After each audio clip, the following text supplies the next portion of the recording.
So we had a debate last night, and in my opinion, it was by far the best debate yet.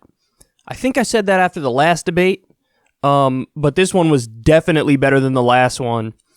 And I think the reason why is, as the election rolls on now and people are actually voting, you could start to sense and smell the desperation on a lot of the candidates, so it's getting a lot more aggressive. And I'm a fan of the aggression. I'm a fan of the upfront confrontations. I'm not a fan of, back when they started these debates that everybody's walking on eggshells and, trying to be kind and not annoy anybody. Now people are like, I got to go all in here, man. I got no chance unless I really, really go balls to the wall. So that's what people are doing. So, the general breakdown. Let's start with the losers. Losers there's two, okay? The lesser loser is Mayor Pete.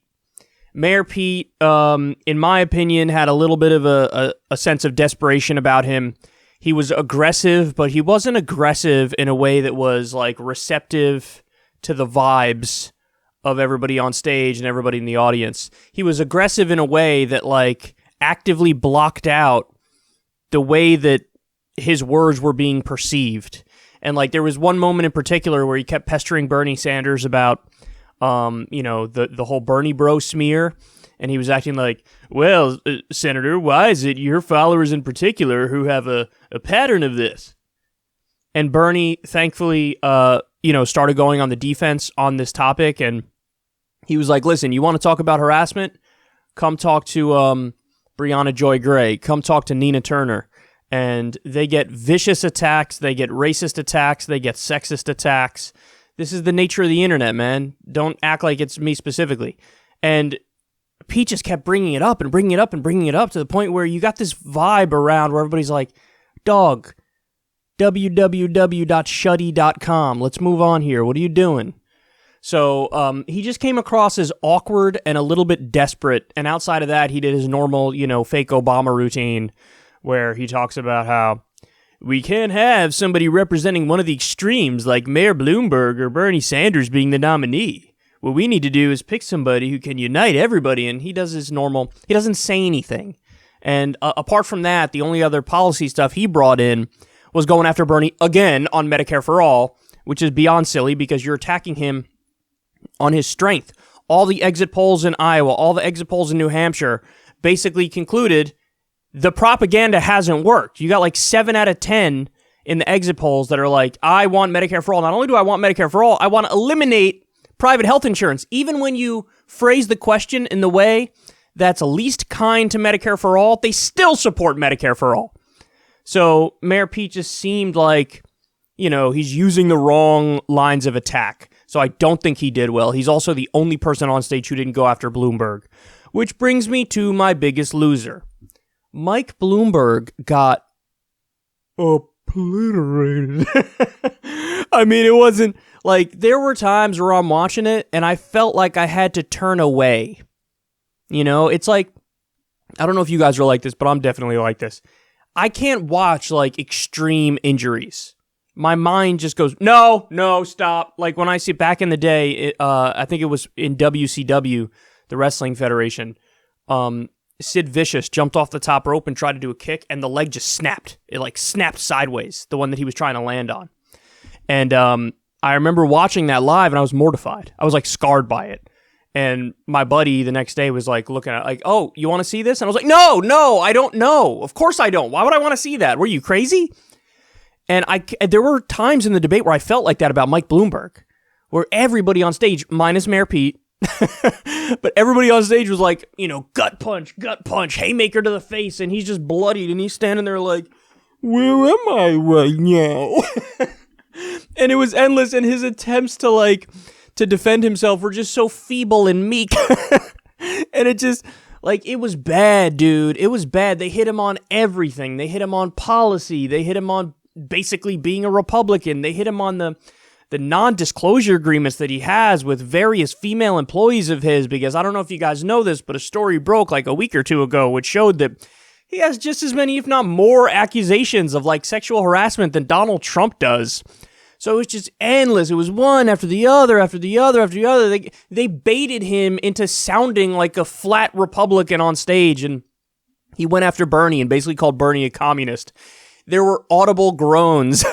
Everybody was like, It wasn't working, man. It's not it. Like, you're running. It amazes me. He's so insular. And the billionaires are so disconnected, and the elite circles he runs in are so not indicative of the population, that I think he actually thought, like, if I just call Bernie a communist, that's going to get, vacuous applause, and people are going to say, yes, somebody finally said it, yes. Because in the circles he runs in, people like it when you call Bernie Sanders a communist. But the audience was like, dude, so out of touch. This is what happens when you're a billionaire and you surround yourself with yes men and yes women. This is what happens. So it was so bad. It was literally one of the worst debate performances I've ever seen. And even Trump has been roasting him on Twitter since apparently he watched at least some of the debate, and he's just been tweeting nonstop, like, worst debate performance ever. He's retweeting videos of Mike Bloomberg being like so short you can barely see over the podium. I'm sorry, but Trump is like an A+ troll, man. I don't care what you say. I know that, it's fashionable in liberal circles to, I'm offended at everything he says. No, I'm offended at Trump's policies. What I actually enjoy is the Twitter trolling and the messing around. I think that's hilarious. So he's been going after Bloomberg, and it's funny. So that's the biggest loser by far, Mayor Bloomberg, to the point where, guys, get this. Here's how you know he lost terribly. Even CNN. This is a guy who's been buying the media for the past few months, propping up local media markets, $351 billion in ads. CNN, they're one of the beneficiaries of that. Even on CNN, you know what they said? Gloria Borger, she's never said anything interesting in her entire life. But last night, she said the best part of Mike Bloomberg's debate is when he was quiet. Oh.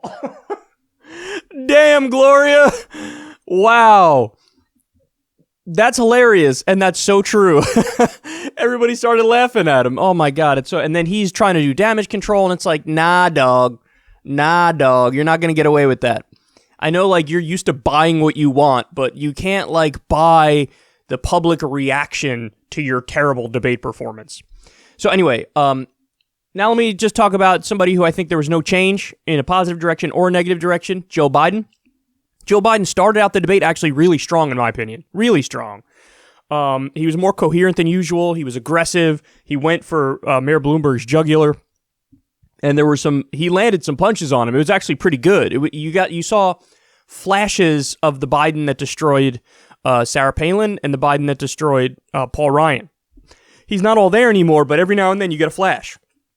But then what happened was, as the night went on, he tapered off. And he started becoming half-asleep Joe Biden. So he started out good, ended really poorly, and got incoherent towards the end. But ultimately, I don't think he hurt himself or helped himself. I think he just is. And since he got, 4th or 5th in Iowa and New Hampshire, he's Dunskies. He needed a really good debate, and he needs a really good finish in Nevada to have any chance on Super Tuesday. And it just ain't happening, son. It's not happening. And turns out all the warnings up front about Biden were true when, Obama's former campaign advisor, David Plouffe, said about Biden, said to Biden behind closed doors, bro, do you really want to end your political career in an Iowa hotel room, finishing like 3rd to Bernie Sanders? And that's kind of what happened, except it was like 4th. So yeah, he's not doing too well. But there was ultimately no change in his standing, in my opinion. Now we get to the winners. Winner number 1. Now, this is me removing myself from my own bias here, and trying my best to do so. I think Amy Klobuchar won in this respect. She didn't win overall, don't get it twisted, but she won in this respect. She looks like the most viable centrist option right now. So Mayor Pete semi-imploded, Joe Biden, petered off. I think of the viable centrists, of the centrists who are like vying for that number 2 spot in the election, Amy Klobuchar kind of emerged a little bit, because I think she's going to take some votes from Pete, and I think she's going to take some votes from Biden. Now, she had one horrific moment that I'm going to talk about later on in the show, where she kind of like tried to defend herself on not knowing who AMLO is, and she did a terrible job. But outside of that, I think that she had the least bad night of the centrists, and therefore she's one of the winners. Then another winner is Bernie. And the reason why Bernie won is he's by far and away the front runner now. By far and away. And when you're the front runner, your job is to fend off the attacks and then stay on message. And that is exactly what Bernie Sanders did. Exactly what he did. They need to come after him. And they didn't really do that effectively. Everybody spent a lot more time on Bloomberg than on Bernie.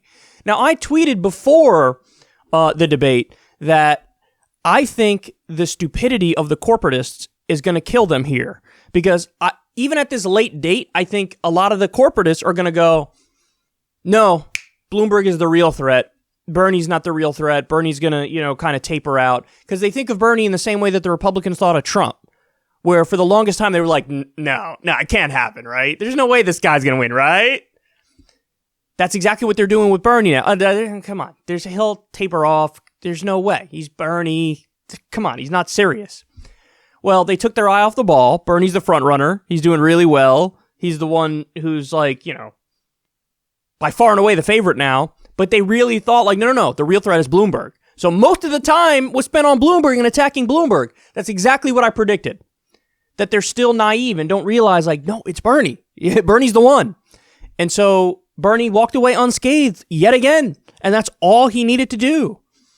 So, and even a lot of corporate media is now saying like, yeah, it's Bernie.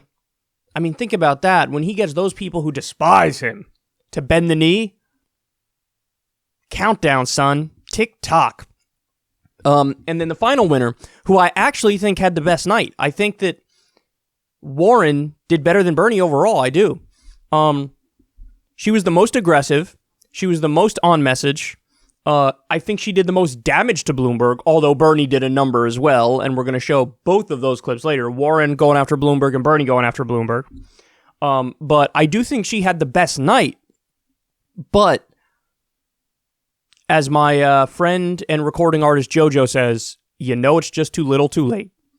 And by the way, no, I don't actually know JoJo. But it's too little too late, man. If Warren embodied the energy that got her into the lead in the first place. Remember that? She was briefly in the lead nationally. She was in front of Joe Biden. She was in front of Bernie Sanders. And the reason for her being in the lead was she was playing the Me Too game with Bernie Sanders, saying, hey, I'm just like this guy. But she had the added benefit of being younger and female, which in a Democratic primary is going to help you. You're going to get some points for that. So that energy got her to the number one spot, and then she immediately tanked when she hired former Kamala staffers, former Hillary Clinton staffers, and started doing a different strategy. And the strategy was, let's back off of Medicare for all. Let's accuse Bernie Sanders of being a sexist. In our stump speeches, let's just harp away on the fact that I'm a woman and I would be the first woman president. They're leaning into that. Didn't work for Hillary Clinton. It's not going to work for you. And it comes across really smarmy and disingenuous, as if gender is the main reason somebody should vote for you. That's ridiculous. Should we vote for Sarah Palin over somebody like Bernie Sanders? Is that really what, if you really are leaning into gender, like this is the end-all, be-all decision, then that would be your argument. That would be something you would do. And that's just silly. And I think people could see through it. But today, or last night, I should say, it looked like she had no more cares left in the world, because she knew, like, I'm either out of it or I have a 1% chance here. So I'm just going to go all in and just really start throwing haymakers. And when she's that candidate, she's a lot more likable. She's a much stronger candidate, and she would have been a force to reckon with if she did that all along. But now she's too far back in the pack. So what I think will happen is, assuming no messing with the numbers, and that messing with the numbers happened in Iowa for sure, So we don't know. There could be messing with the numbers. Nevada has a bad history with, the way their caucuses turn out. We saw what happened in 2016. But you could see a Bernie Sanders victory and then, believe it or not, Warren surging in a similar way to how Amy Klobuchar surged in New Hampshire, where Amy Klobuchar doubled her numbers in the polls. She was polling at about 10%, and she pulled in like 20%, or maybe like 18 or 19 or something like that. So Klobuchar doubled her support in the polls because of her good debate last time. I think that you might see a little bit of that impact with Warren this time. But Warren is not pulling from Bernie. Warren actually is pulling more from the centrists. At least that's what the numbers show at this point. So in a weird way, this is also helping Bernie. So I think that what you're going to see is a bump from Warren. She's going to overperform what her polls were leading into Nevada. And then, again, assuming no messing with the results, Bernie wins in Nevada. And the rest, listen, Bloomberg, you got to see a dip. There's no way he gets away from this unscathed. This is the first time he's really been introduced to the nation and not, carefully crafted in very finely tuned, spliced ads. So I think Bloomberg's going to go down. I think Biden's going to coast, which is not going to help him because he's so far back. I think Klobuchar maybe barely, edged out Mayor Pete here, so she might maintain a relatively solid number. But listen, at the end of the day, that path is now clear for Bernie. They're all fighting amongst themselves. They're all taking votes from each other. And Bernie is just, dancing into the end zone. But hey, keep your eye on the ball. Like I always say, man, we have to overwin in order to win. Have to overwin in order to win. So act like we're 10 points down, pedal to the metal. But yeah, ultimately, it's looking good because there's nobody left to stop Bernie. There's nobody left. Biden gone, Bloomberg gone, everybody else fighting amongst themselves and splitting the vote with each other. Again, if there was no messing with the votes, I would almost be ready to pound the gavel right this second, bro. Right this second. I would almost be ready to pound the gavel right this second. But they do mess with the votes. So let's not pound that gavel just yet, but it's looking good.